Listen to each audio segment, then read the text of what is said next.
This is breaking news. 18-year-old girl last Thursday in Kissena Park, Queens, shocked our entire city. The horrific crime was committed in broad daylight, and our investigators immediately went about finding and apprehending the person responsible. For 4 straight days, they worked around the clock. They canvassed neighborhoods, collected evidence, knocked on doors, circulated photos and video, and they never let up in their efforts to close this case. Our department reached out to the media and to the public, and our city was united in getting justice for the victim and her family. No tip went uninvestigated. Every call to 911, 311, and Crime Stoppers was critical. And just after 1 in the morning, after several days of engaging the public for their help, a call came in that a suspect was seen in the confines of the 110 precinct. Officers responded to the location, removed the individual from the station house, and after further investigation, we are confident that this person who committed this terrible crime is now in custody. Today, the next phase of the Criminal Justice Bureau begins. We will continue working closely with the Queens DA to hold this person accountable. But now, I want to thank all of our investigators who relentlessly pursued justice in this case. You are a true credit to this department, and you continue to make all of us proud with your unwavering dedication to the people we serve. I want to thank the media for spreading the word and keeping people informed about this case and about every major case we investigate. And I especially want to thank New Yorkers. There is no greater force multiplied than the eyes and ears of the engaged, fully involved public. This is exactly what we mean when we talk about public safety is a shared responsibility. And the past few days proved to the world again that the people of the city can come together and get the job done like no one else. Our Chief Detective, Joe Kenny, will now get some further details. Chief. Thank you, Commissioner. So based on good detective work, coordination with multiple bureaus, and community assistance, we have a perpetrator in custody for this crime. His name is Christian Giovanni Inga Landi. He is a male Hispanic, 25 years old, with a date of birth of 1/14/99. His last known address was 57-31 108th Street in Queens. He is of Ecuadorian descent.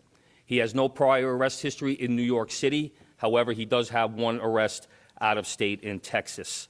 Since his time in New York City, he's been involved with the police department only 3 times, involving 3 summonses and 1 domestic violence incident in the 107 precinct that did not require an arrest. The steps taken to identify this perpetrator were the forensic interviews that were done of both victims. These victims gave crucial information that was needed to assist to make this arrest. Evidence collection and process. We still have forensics that are currently being analyzed and processed at the lab. The sketch artist gave us that image to work off of, and I'll tell you right now, that sketch was dead on. The video canvas that led to a person of interest. This was video that was provided by the community. Right, the picture and video were blasted out yesterday through DCPI to all media outlets and all of our social media platforms. We got numerous tips from Queens residents. The tips came in via social media. They gave us the perpetrator's name, his Facebook account, which gave us pictures of him wearing the clothing he was wearing the same day that he committed the crime, as well as pictures of him with that distinguishable tattoo on his chest and matching clothing. So as the Commissioner said last night, at 1:07 in the morning, we had 911 calls from the community, once again, directing the police to 108th Street and Walden Street for a perpetrator that fitted the description from a past crime.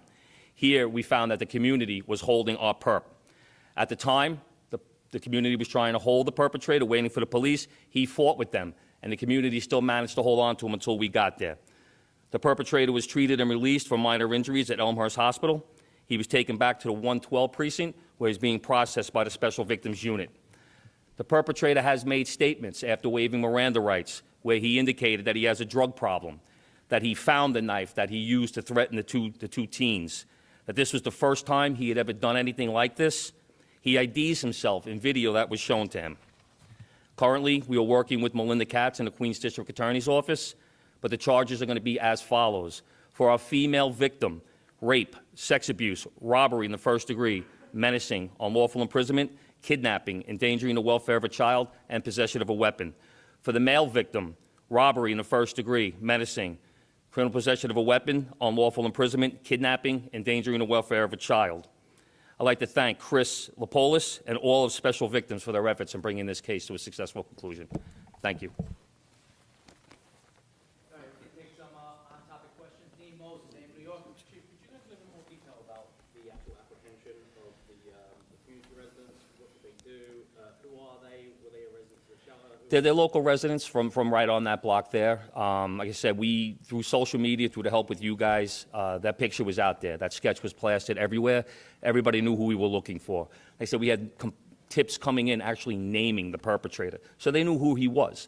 When they saw him out on the street, they tried to detain him. They called 911. He began to fight back as the community was trying to retain him, and he suffered some minor injuries while the community was holding him. We're hearing, we don't have confirmation of that. We're hearing that possibly they may have used a belt to try and hold his feet together to keep him from running away. We're going to move over to Jack from the Post. Chief, can you tell us a little bit more about where this man's been living and what sort of living arrangements he has? He's been bouncing around a little bit. We know that he entered the country from Ecuador through Texas, through Eagle Pass, Texas, back in June 25th of 2021. One of the tips we actually received was from a landlord who stated that the male had come to his building about 2 weeks previous trying to rent a room. Tony DeStefano, Newsday. Chief, how many people, if you know the number, were involved in his apprehension? We're still pulling video to ascertain that. When patrol, just from based from body worn camera, I saw there was at least 10 neighborhood people trying to do the right thing.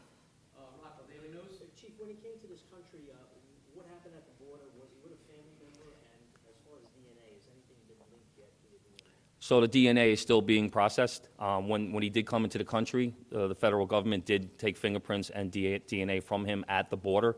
So that's still being worked on. We actually still processing our evidence. We're going to try and match that up. As far as when he crossed into the border, he was with a 3-year-old child. Is that his son? Don't know.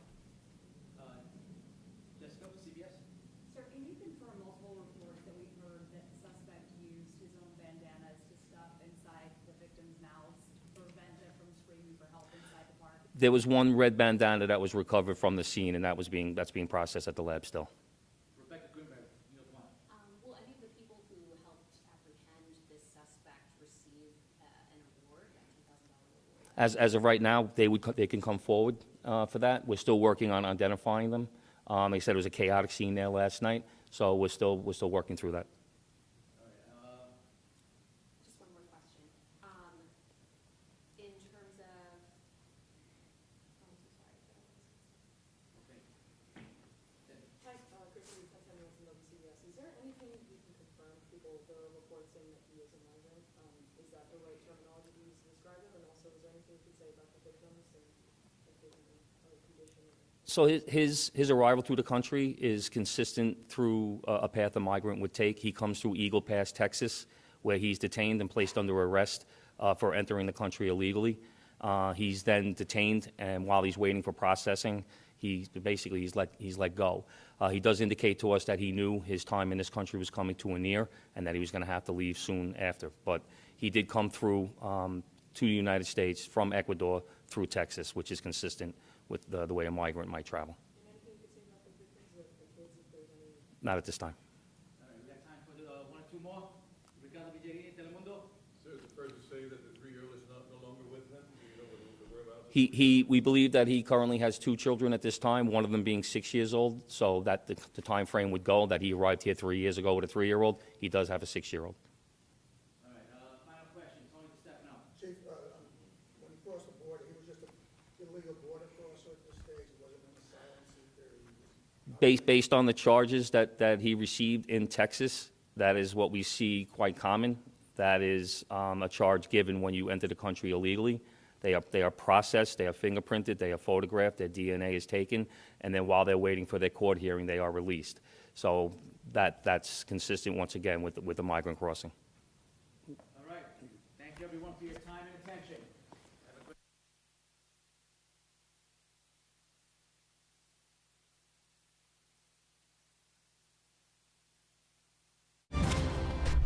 This has been breaking news.